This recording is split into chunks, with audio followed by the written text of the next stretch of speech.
It is week 13. This used to be it, Chris, just until a few years ago. This was the final week of the fantasy football regular season, but now it's often the penultimate week, and every decision gets put under the magnifying glass, and we're going to be here, Chris Allen, joining me to give you second opinion, third opinions, and help you out. So let's jump right in.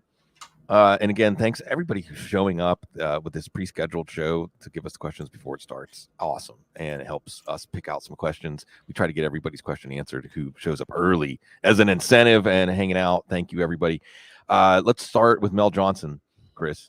Half point PPR, Rashad White or Tony Pollard?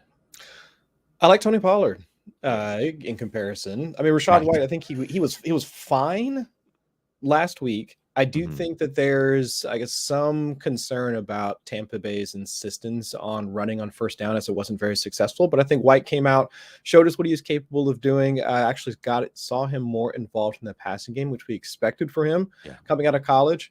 So I think all that stuff lines up. But I mean, Leonard Fournette is back. Right. We know Tom Brady's again, his insistence on getting Fournette involved in the passing game. So if we're going to lose that receiving work from Rashad White, we're going to see more of a split backfield in terms of like the high leverage touches like between the two.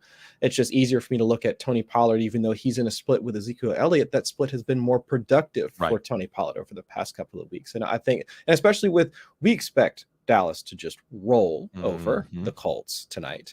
I can't say the same for Tampa Bay versus New Orleans. I don't really expect it to be as high scoring of a affair for either team versus what we can expect from Dallas. And I like Tony Pollard here. Yeah, I love how you added in comparison. I don't necessarily love Tony Pollard this week, and we may get in some more data points to compare Pollard to other backs. But against Rashad White, with the very strong likelihood that Leonard Fournette's going to play. Now, we don't know how the split is going to be between White and Pollard, White and Fournette. But this has been, like you said, a low wattage running game. They're running on first down to no avail. Most of this offense running through Tom Brady. Also, is Tom Brady against the Saints. So you generally expect a floor game from the whole Bucs offense. Kind of feels like the Saints' last stand. Maybe Dennis Allen's last stand on Monday night. And just as a quick tangent from this question, if you had Ezekiel Elliott and Tony Pollard and you can only pick one, any lean? I guess I would lean Zeke. Yeah. I think because just at this point, the team has just been more, I would say that the way that what Zeke offers to the team is more of a tactical advantage, like for the Cowboys, like from a pass protection standpoint, from once they get into the red zone standpoint. I mean, all of those things. I think Zeke offers like the greater upside for the Cowboys offense. It doesn't help fantasy managers, but if I wanted to bank on either of the two running backs to be involved in like the short yardage area, even potentially like the 2-minute drill to some degree, but especially in the red zone, like I do think it's still Zeke's job to lose at this point. So I think it would be Zeke for me. Yeah, I think because he's the automatic goal to go back. And because he looks fresher, they actually let him rest. He looks fresher than Pollard. Pollard gave them what they needed during that time when Zeke wasn't able to play. Pollard's more flex, Zeke's more running back too. But in these run defenses, not a pushover either. Okay, more running back points here. Munsey Munns needs 2.5 PPR. Tony Pollard, Isaiah Pacheco, DeAndre Swift not on the injury report. And it looks like, I don't know how to put a number on it, Chris, like 97% Joe Mixon's not going to play. I mean, it's a home game, so there's still a chance for him to get cleared right before the game. But boy, would it seem strange for it to come down this close to the wire and to clear him, because, again, I think the Tua incident this season has given teams a little pause. So I'm saying 97%. I'm just pulling a number out of the air. It's not 100%. Yeah, but it's very high that P. Ryan's going to start. But we got to make that choice before we know for sure 2 out of Pollard, Pacheco, Swift, and P. Ryan in a half PPR. Yeah, I think if Mixon's confirmed out, which I think even yesterday, what was the term they're using? Every 12 hours or something like that, they were checking to find out if Mixon was going to clear the protocol. So now if Mixon is confirmed out, P. Ryan for sure, but no qualms about that. Game environment, his usage, not just as a rusher, but also him being involved in the passing game as well. P. Ryan for sure. Out of that next group, out of the remaining 3, I think Pollard, just like we were discussing, is the better option of those 3. You could definitely talk me into Pacheco. Jerick McKinnon popped up on the injury report early in the week, but we saw him get back for a full practice on Friday. But you never know. at this point. And with the way Pacheco's been running, and with the way that Cincinnati's defense has been playing, I do think it's going to be a rough out for him. But just given the volume and the game environment itself, I would lean towards Pacheco. But I think Perine and Pollard are the two best options out of the four. I think we agree. P. Ryan, I would almost look like Mixon. Like, it's just, he's the starter. He's going to get 3-4 receptions. He's going to get 15 carries. He's going to get shot at touchdowns. I agree with what you're saying about the Bengals' run defense and just the nature of this game. Pacheco, if the Chiefs were playing another team like the Rams, another bottom dweller, then Pacheco would be the easy call here. But you wonder if the Chiefs will be balanced if they are in more of a back and forth game, a tighter game, because the running game is not the best front facing aspect of their offense. Pollard, we talked about. I mean, Pollard, I'm just kind of lukewarm on right now. I feel like he's not peaking. Just the efficiency isn't there. Swift is interesting. I'm finding myself fascinated. It's like the shiny objects, Chris. It's the shiny objects. I will say this. Detroit tries to get Swift opportunities in the red zone. He didn't convert on them last week, but they were there. Jameson Williams is playing this week, I think. I'm pretty sure. And I'm telling myself a story, and this is a sign where, like, don't go with Swift. This is just me. That last week they were playing on short rest for Thanksgiving. So they weren't going to ramp him back up last week. This week, he's off the injury report. Remember, out of the gate in the season, he was a 50-60% snap guy. And that was enough to make him look like a league winner. That was enough to make him look like a player that you were excited, even though you spent a second or third round pick on. I wonder if this is the week that we get restored back to that. So it's a little bit aspirational. Sure. But I guess what I'm trying to say in this speech is, if you want to talk yourself into Swift today, I'm not going to talk you out of it. And I think this could be one of those situations. Swift is usually we say, hey, if they go off on your bench, that's great.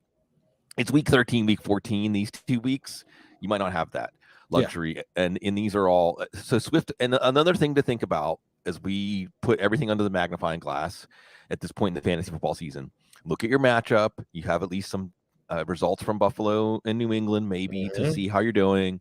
So you understand if you need ceiling or if you need floor. I think in this case, Pollard's a better floor play. Swift is a better ceiling play. All right, a couple of questions here from Dollar Bill DDB. Zonovan Bam Knight or Antonio Gibson in a 0.5 PPR? Ooh. So let's see. So Bam is going to be in a committee at this point against all their opportunities, is what Tom Pelissero said this morning. Robinson, Knight, and Johnson will all get their opportunities. Right. And then Gibson, stress fracture in his foot. I'd lean towards Bam. I mean, it does seem like they were able to get something going with him this last week. And while Johnson's going to be there, James Robinson, healthy scratch last week. I mean, it looks like it's going to be more nebulous than anything else. But if we were thinking about any of the players that should be able to take the job and literally run with it, I think Zonovan Knight showed that he was capable of doing that, at least to some degree last week, I guess, in more or less his spot start / debut with Michael Carter going down. I do think he carries the highest upside versus Gibson. We're really only just hoping he gets some targets here and there, because we know that Robinson's going to be the one that they're going to lean on once they get into the red zone. They've shown that over the past couple of weeks. And against the Giants, we know this is going to be more of a low-scoring matchup. If things work the way that I think they will between the Vikings and the Jets, it might be a little bit more of a competitive affair. So I do think that I lean towards Knight there. Yeah, it's Knight. And I think Gibson-wise, there's just no momentum here. He's hurt. He was a downgrade during the week. Like you said, the Commanders are content. Ron Rivera, they're content. It doesn't matter if Brian Robinson's running for 3 yards a carry. They want to give him 28 carries. They want to. They're against the Giants. The Giants aren't going to force them out of their comfort zone on offense. They want. I'll put it this way: it's a good game for the Commanders if Brian Robinson carries the ball more than Taylor Heineke throws the ball. Okay. And that's the kind of game I think we're looking at today. So that, I don't know if we're going to get to any Brian Robinson questions, but Brian Robinson, I think, is a top 15 play this week. And I agree with your analysis on the Jets. I called them all scratch off tickets today. However, Knight was the one they liked the best going into last week out of the 3. And Knight didn't do anything performance wise to dispel the notion that they were right.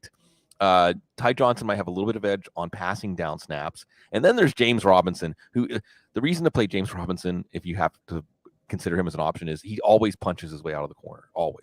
And he's in a corner again. So Dollar Bill DDB has another question here involving Mike Evans. And I don't believe we have clarity on whether Marshawn Lattimore is going to play tomorrow night. So we have to deal with that vagary here.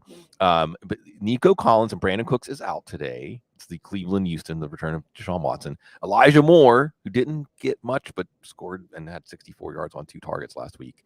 Or Evans for Dollar Bill DDB. And especially for people that are like, I've got Evans and I've got another option I'm considering now, maybe better than Moore or Collins. So we got this specific question, but let's talk about Mike Evans because we're going to have to make a decision with incomplete information, which is basically fantasy football. Right. And I think that even if it is like with Mike Evans, I think the only concern, I guess the boost for Mike Evans is if Lattimore is out, less chance of him getting thrown out of the game like he was earlier this season. So at least you won't get like a goose egg in that regard. Now, I still do think it's Mike Evans. I mean, he's still like, if this was a full point PPR league, I would go with Nico Collins because we know he's going to get those shorter area targets. Pretty much the only way that the Texans should be able to keep up with the Browns would be through some of those like quick passes that we're expecting from Kyle Allen. So, but no, I think Mike Evans has at least the floor, again, assuming he doesn't get into some sort of tussle like with the Saints defense, and also with the ceiling play that we know that once they do get into the red zone, Tom Brady's going to be looking his way. So no, I still think Mike Evans is the better shot. Yeah, I think Evans, Chris, I would say Evans stands for don't overthink it today. Don't overthink it. It's still Mike Evans. And Lattimore, even if he plays, it's his first week back. It's been a long-term injury. Moore, I think you just wait and see. That's really walking the tightrope just because of the role he has in that offense.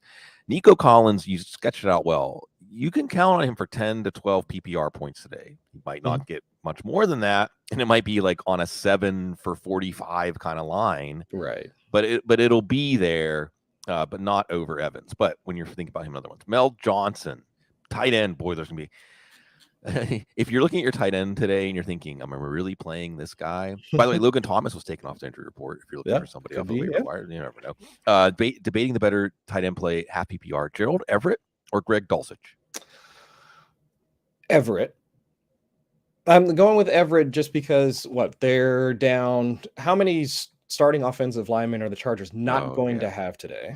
Right. I mean, Lindsley's out, if I'm remembering correctly. Right tackle is also supposed to be out as well. So it's going to be difficult for Herbert to be looking downfield for some of those deeper shots. Now, I know it's not going to be Mike Williams on the other end of those shots, but he's thrown some deeper ones to Josh Palmer, DeAndre Carter, insert name here. With that in mind, it just looks like the more short area stuff that we've seen out of Herbert over the course of like the middle parts of the season. So I do think that Everett becomes at least one of the beneficiaries of that. I mean, Austin Eckler is going to get his, Keenan Allen's going to get his. That's no problem. But I think in order to get this passing game going against the Raiders, and if we assume it's going to be a competitive matchup, I think it's better for Everett versus whatever we think about Dulcich and the Broncos. Yeah, I think it's Everett too. You know why I think it's Everett, Chris? They called his number on the 2-point conversion to win the game, and he came through. It was the perfect play too. Yeah, it was. So he only had 4 for 18 in the 2-pointer last week. Yeah, but I think that's better than Greg Dulcich did anyway. And let's just not try to rely on the Denver offense if we can, folks. I am Mine's Cat. What's up, man? Another tight end question. Standard league, Ty Conklin or Cole Kmet. He'd have to drop Conklin to pick up Kmet, but yeah, we're all week to week on our tight ends this week. So let's see. I mean, Conklin's interesting because he's got so he's been like the number of routes that he's been running has been like fairly high, and like he's getting a few targets. But I think Kmet is probably the best option in terms of like the direct path to targets, because with Justin Fields being back, let's assume that the design rushing rate is going to drop even just a little bit, and he's just asked to be at least a little bit more of just a game manager in that sense. And we don't have, no Darnell Mooney. We're not expecting a ton of Byron Pringle and the rest of the options. Chase Claypool, whatever. Who out of that? Who out of the pass catching options is supposed to like be on the receiving end of any of Justin Fields' targets at this point? So no, I think Kmet's the best option there. Yeah, I agree with that. Conklin, his biggest game this year came in a game when the Jets were trailing the Patriots most of the game, and Zach Wilson was in. Mike White does breathe life into the offense. We're going to see about Mike White against a defense other than the Bears. The Vikings, I mean, it's a step up, not a step. It's not like he's going to face a shutdown unit. I think it's Kmet, though, because like you said, without Darnell Mooney, who is Justin Fields going to lean on? And also, Justin Fields being in there gives them a better shot at scoring. That's where Kmet made his noise in fantasy leagues. Real quick, let's talk about the quarterbacks in this. And we may get some specific data points. I'm not sure what other questions people have asked. What's your general feeling about Justin Fields? We can't treat him the way he was before the shoulder injury as a top 5-6 automatic play.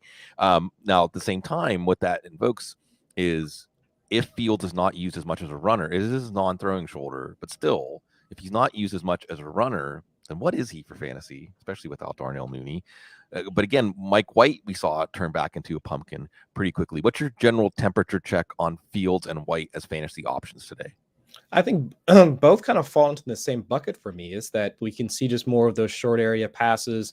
I mean, the passing offense or just the offense in general being a bit more conservative. Both teams could lean on their running games, like we were just talking about with Zonovan Knight, in order to matriculate the ball down the field and essentially just play that bully ball type of style where they're just like time of possession.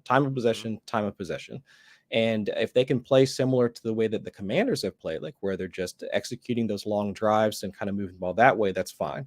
Doesn't lend itself to a ton of fantasy production unless they get the passing scores. But I do think that with the way that Mike White has played, and we've seen that not just this season, but last season, I do like him just because we like the receiving options attached to Mike White. Where with Fields, it's a bit tougher, right? We're just essentially leaning on Cole Kmet, and that's pretty much all we got. So I do think that Mike White is probably the safer option, unless I'm just completely misreading the situation just because of his Fields' like health concerns and if he's going to run a lot. Yeah, that's the thing with Fields. I mean, his range is anywhere from like 5 to 35 points today. Yeah, White has a little bit of a higher floor, a little bit of a lower ceiling. Just for fun, Chris, just to throw out a quick, and this will be just kind of like knee-jerk reactions, right? Yeah. And we got Fields and White, and I'll toss a quarterback out there, and you can tell me like if you play this quarterback over either, both, or neither. Okay. Jimmy Garoppolo. Yeah, I think in the San Francisco-Miami game is going to be an interesting one to watch, and I'm not trying to warn anybody off of playing Tua or playing Hill or Waddle or Jeff Wilson, but both of the starting tackles are out for Miami. So this is one of those ones where you may have to project, and it may well be we look back because it is Nick Bosa and company and say, "Woo, Miami without their tackles." All of a sudden, it's like someone unplugged the offense. Yeah. But you would expect that to be a high-scoring game. You expect that to be a pretty strong offensive performance. What other quarterbacks could we look at that are interesting? Dak Prescott. Yeah, I think he's earned that, right? Yeah. At this point.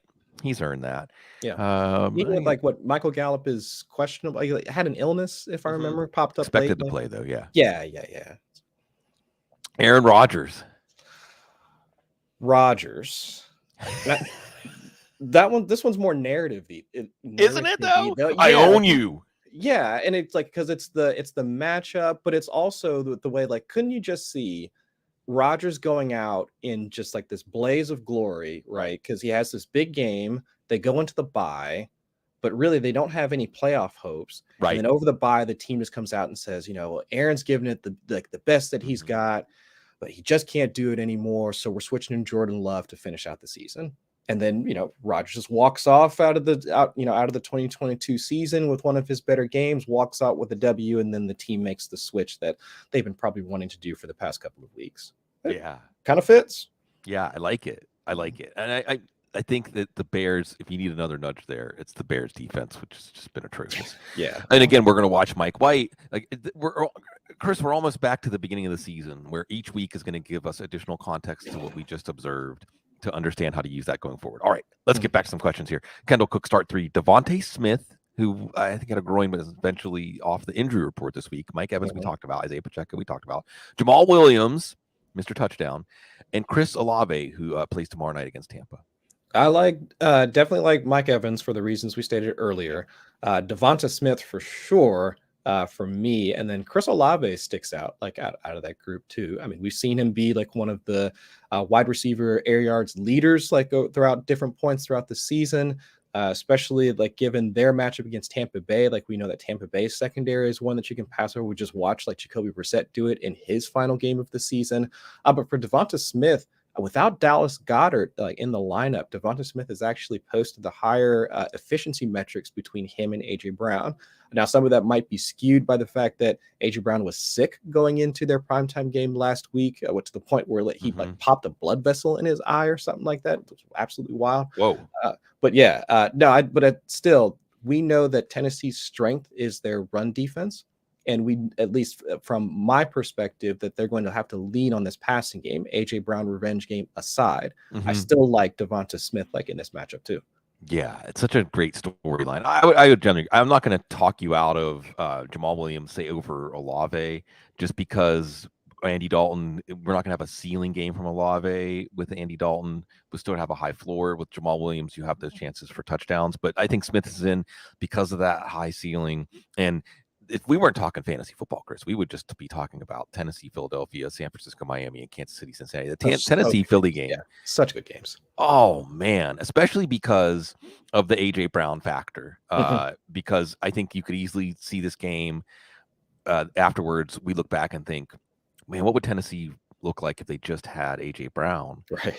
Or we could say maybe Tennessee was right. Maybe as crazy as all that seemed, if Treylon Burks comes out and has an impact, a roughly similar impact to A.J. Brown, or just Tennessee can win in Philadelphia in any way, or maybe even hang with them. What a really fascinating game. And Kendall Cook had another question about running backs between pick two out of White, Pollard, and Samaje Perine. I think we got Pollard and Perine earlier with that. Okay, more, and I get it, folks. I mean, I have some similar decisions at running backs in some of my leagues. So Andrew Goodman wants to pick 3 in a 0.5 PPR. Alvin Kamara. We're all wondering whether we should play Alvin Kamara at this point. Rachaad White, Latavius Murray. Oh, somebody had a question. I think I skipped one that was Latavius Murray or Gus Edwards, Rolly Resendez. I think I skipped it because I think that's Gus Edwards. Yeah. It's just let's try not to count on the Broncos if we can. So that might simplify this question. AJ Dillon or Zonovan Knight, and he said he was scared to flex Evans across from Lattimore again. I think Evans should be in there, but leaving that aside, let's just answer this question straightforward. 3 out of Kamara, White, Murray, Dillon, and Knight. Kamara for me. After that, let's look at. I mean, Rachaad White, I still think is fine. I'm 100% with you. Get Latavius out of there. I don't mind AJ Dillon. No, in this matchup, like I don't mind him at all. Let's just say we get to the point in the third-ish quarter or something like that. Chicago is completely unable to move the ball. Green Bay is up, a few scores. It's AJ Dillon time. I mean, that narrative just like it almost like screams out at you that this is going to be a day where it's a AJ Dillon cleanup time. But yeah, out of that group, I think Kamara, White, Dillon are probably the safest of that group. Yeah, I think Kamara and Dillon are in. I agree with you on Dillon. He looked good last week, and there should be a game that the Packers can control. Should be. And then White or Knight. I mean, you're rolling the dice here. White is a little bit safer. Knight might have a little more of a ceiling. I don't know. I would go with White just on the hope that they saw enough last week to say, yeah, White brings more to the table than Fournette at this point. I should have thought of this quarterback when we were doing the quarterback game earlier, Chris. Justin Fields or Deshaun Watson? Oh man, Deshaun Watson. I just laughed. Yeah, I think so. I think so just because of the matchup, right? Yeah. I mean, if Watson was coming out of the gate having to play the Bengals, or the Ravens, then I would say let's just see how he looks.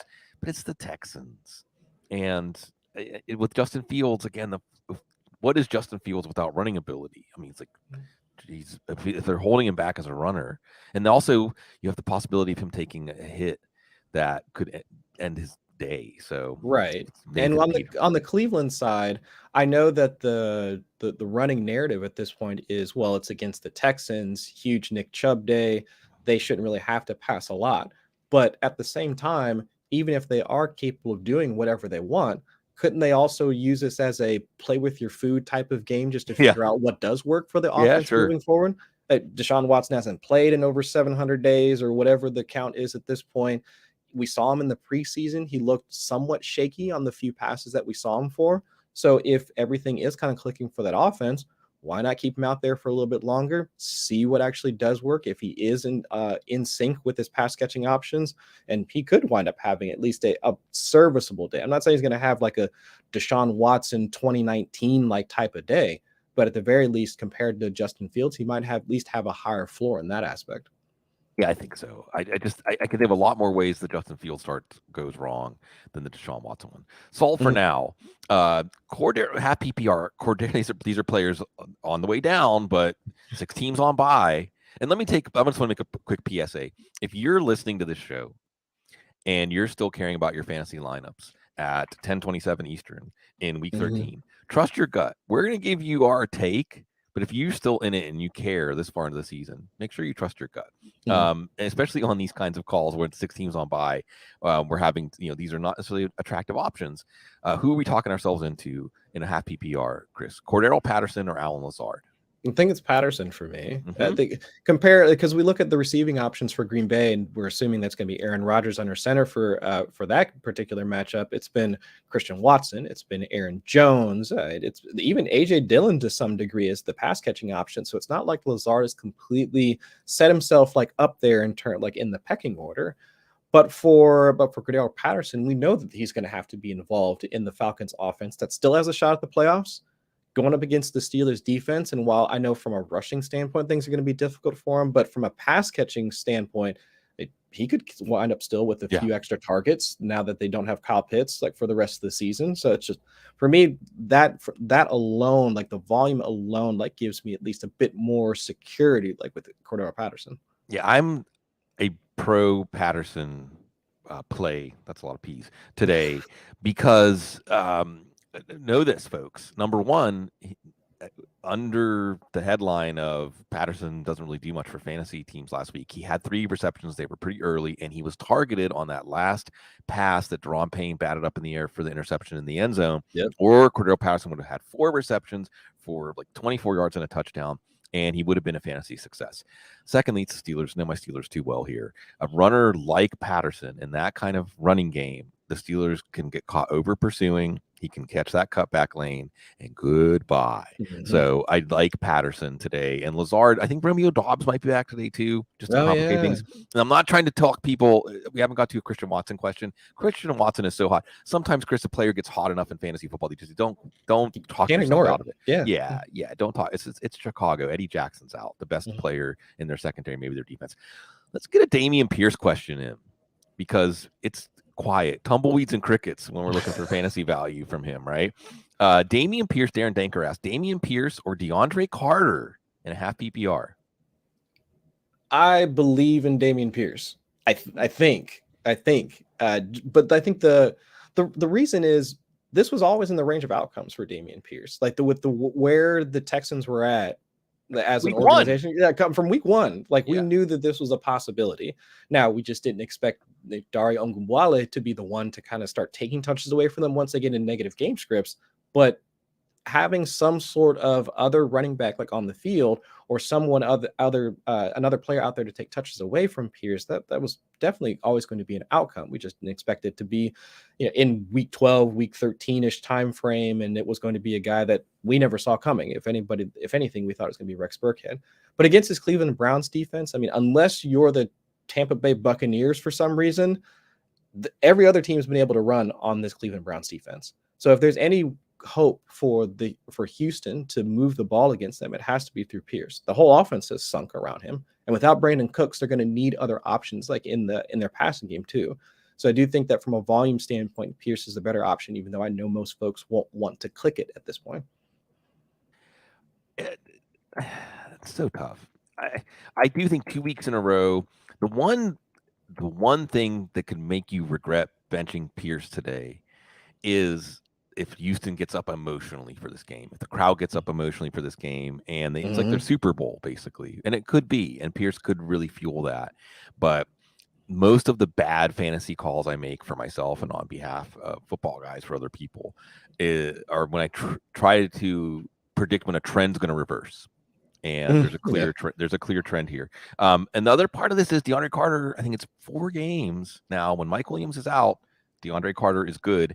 And the last thing I'm going to say is if a player is in this Vegas Chargers game, then that is a tiebreaker because this could easily be the highest scoring game of the game. This could be one of those games that's just ridiculous as far as the number of points and yards put up, and that pushes me towards Carter.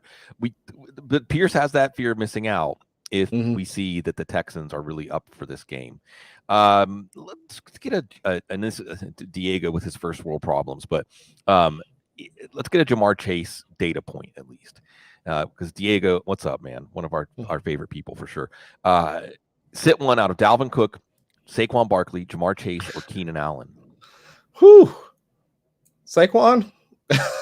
Well, I'm not going to talk anybody out. And so speaking of trends not reversing, right? What has Saquon Barkley been for our fantasy team since he got 35 carries against Houston? Not very much.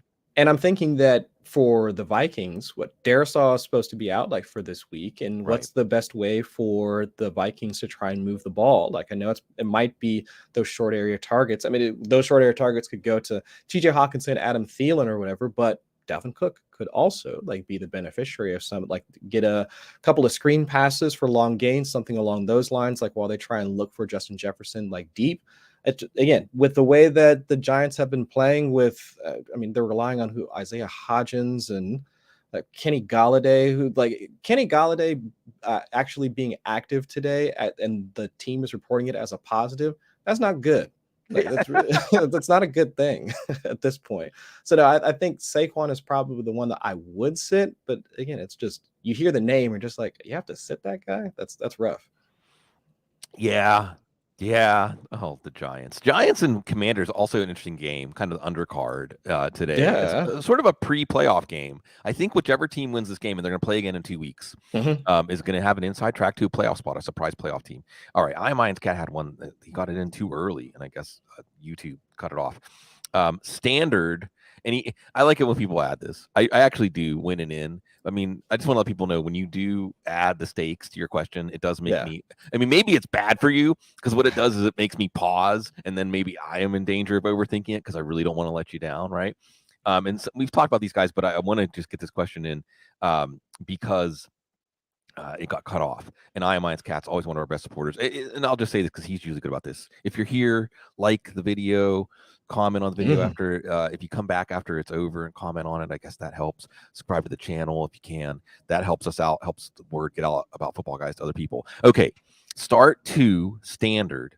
Knight, Pollard, Pierce. There's Pierce again. Pacheco, Gus, and Watson. I don't remember if that was a typo. And then Fields, Geno, or Watson for quarterback.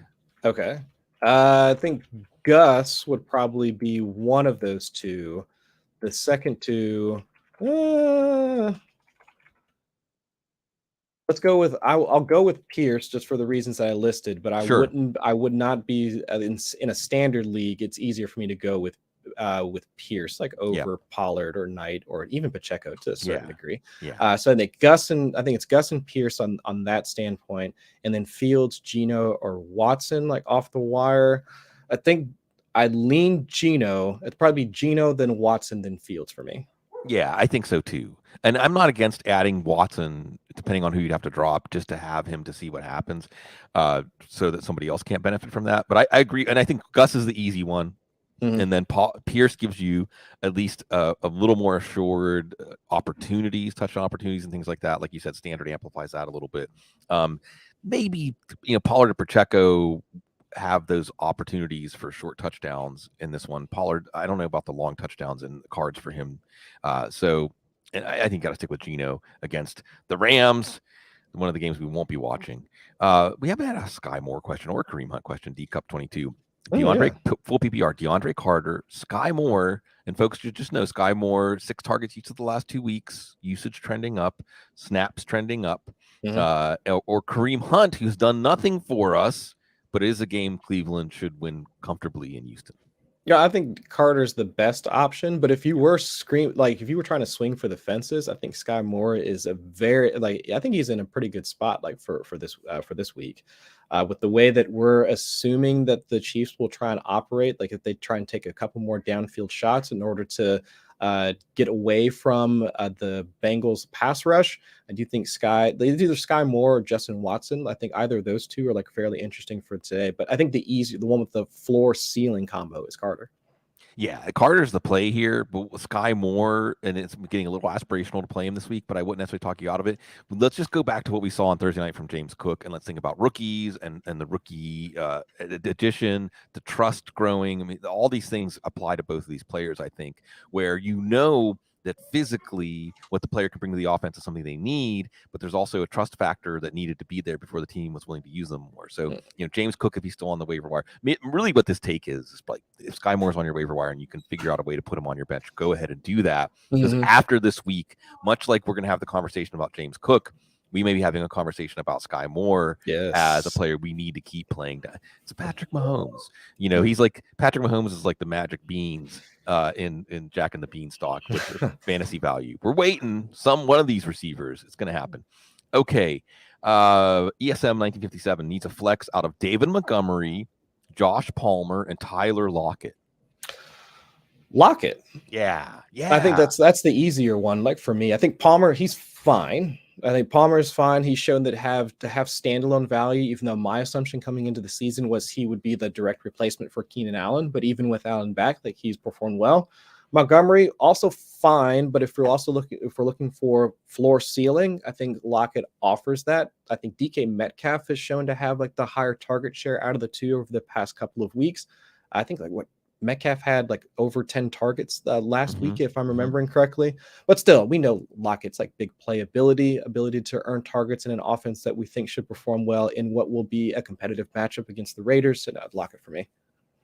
I agree with that. I think he's on a 4 or 5 week streak of scoring touchdowns. And it's Tyler Lockett, it's Geno Smith, it's the Rams. The Rams are going through the motions at this point.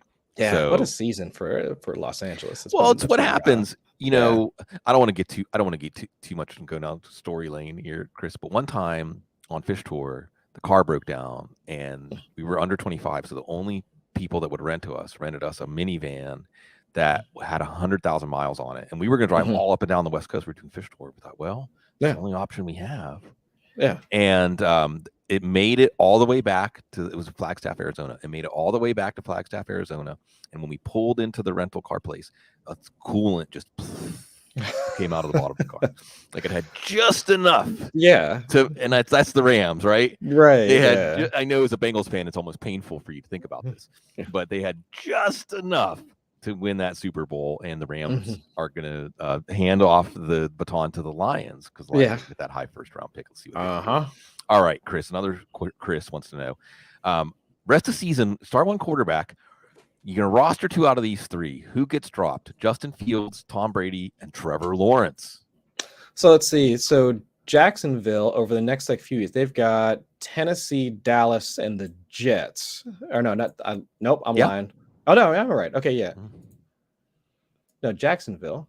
Yeah, Jacksonville. They got Minnesota. No, they got Chargers, Giants, Houston. I lied. Okay. I'm looking at the wrong thing. So no, that actually sets up fairly well, for Jacksonville. So I wouldn't mind that at all. Meanwhile, I mean, Tampa Bay, they're fine. I mean, so they've got. Let's see. So they've got their bye in week 14, then come out Atlanta, Cleveland, and Philly in week 17.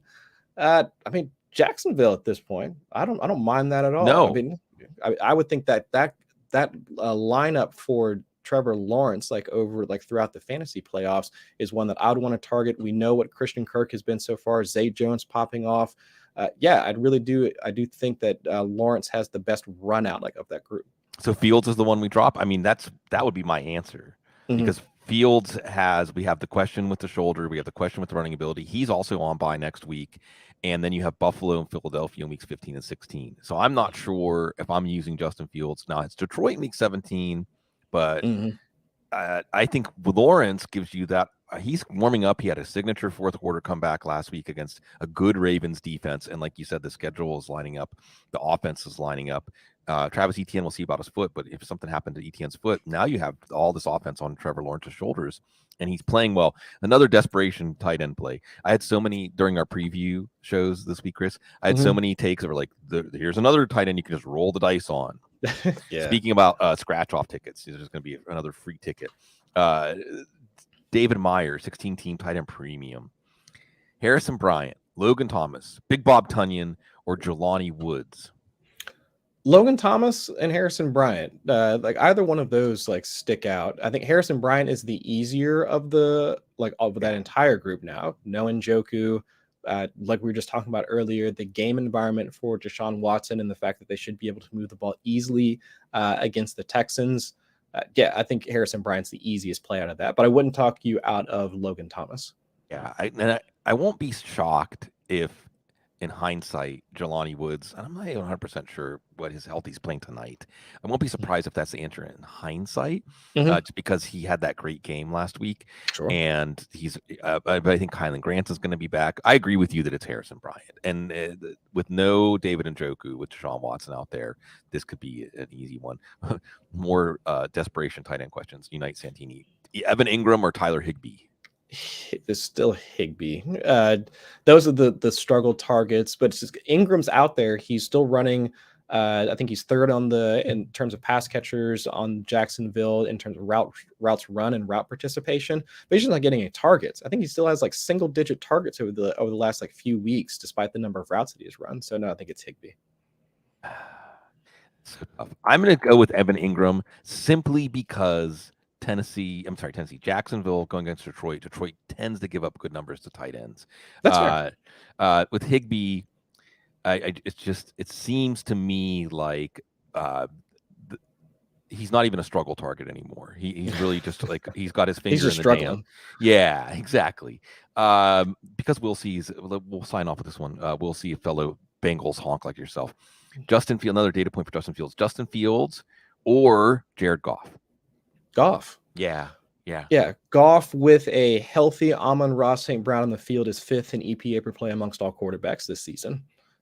Like Amon-Ra St. Brown, the Sun God makes his quarterback better. And Jared Goff against the Jacksonville, I think would be one of the at Ford Field. I think it should be one of the better games of today. But yeah, I think it's Goff for me. Yeah, this is a highly efficient offense, and with Jameson Williams out there, even just as a threat, as a decoy, that's going to open things up. Remember, DeAndre Swift is healthy. This is going to be a good offense. It's going to be a good day. Any real quick, any weather situations, anything that causes you to change any profiles, outlooks today, weather-wise? None. Luckily enough, last week my horrendous call was that the rain in New Jersey was going to be a factor for the Jets game, and my thought was, I'm not going to play Garrett Wilson into that. That did not look good about 5 minutes into the game. So no, luckily enough, like no weather concerns for this week, even though we are in the early stages of December. But overall, I mean, nothing for this week. It should be good. Great. And anything you're agonizing about? Any choices? Anything? Week 13 matchups? I think it's the Jamar Chase, T Higgins like portion. I mean, I've got it's not like I have like both wide receivers on the same squad, but I do wonder with Jamar being back, like what the target distribution is going to look like, and if we do wind up having one of those, let's say 6 for 70 games for T, and then Jamar gets 3 for 90 on a big long catch or something like that, and then it's more of a split receiver group, then do we still get the same type of, the same fantasy production for the wide receivers that we're rostering at this point? But there'd be good problems to have as long as the Bengals wind up pulling this one out. It is a good problem to have, and it's Jamar Chase. And they did the right thing by giving him a week to rest. And Higgins has been playing well too. What I love about Higgins at this point is I think that he and Joe Burrow have the pitch and catch game, the two-man game, where Burrow knows if I can throw it to this spot, Higgins got it, no problem. And I think when T came into the league and he chose 85 for his jersey, I was like, there's only 185 for me. There has been and always will be just one Ocho Cinco for me. Right. But I was wrong. Like he plays like the forebearer of that jersey. Yeah. I think he 100%, I think he embodies what Chad Johnson put out on the field. So it's awesome to see him be, he is the team's 1B, if you want to call it, but he would be no doubt wide receiver 1 on 31 other teams. Yeah. It's great to see the way this has all come together for the Bengals and Higgins and Chase. And again, even some of these picks like Cam Taylor-Britt, he's a keep, man. That dude is a keeper. And Mike Hilton, I mean, coming in from Pittsburgh, I mean, just not Mike Hilton. That's okay. He has a chance to get a ring. He doesn't have a chance to get a ring with the Steelers. So he was his TFLs against Derrick Henry last week were just like just well coached. Big Lou is doing some great things. It was the way they were laying the lumber to Henry. They were teeing off on him. They relish the opportunity, which is a mentality. That's the old Steelers mentality. With the mentality we have here, fantasy football, win, and if not, have a good time, bond, enjoy yourself. We'll be back next week, Sunday morning. But before that, Cecil and I will be back this afternoon with a recap of the early games and waiver wire preview, all the other great things you can find on the Football Guys YouTube channel. We love spending time with all y'all because you're so classy.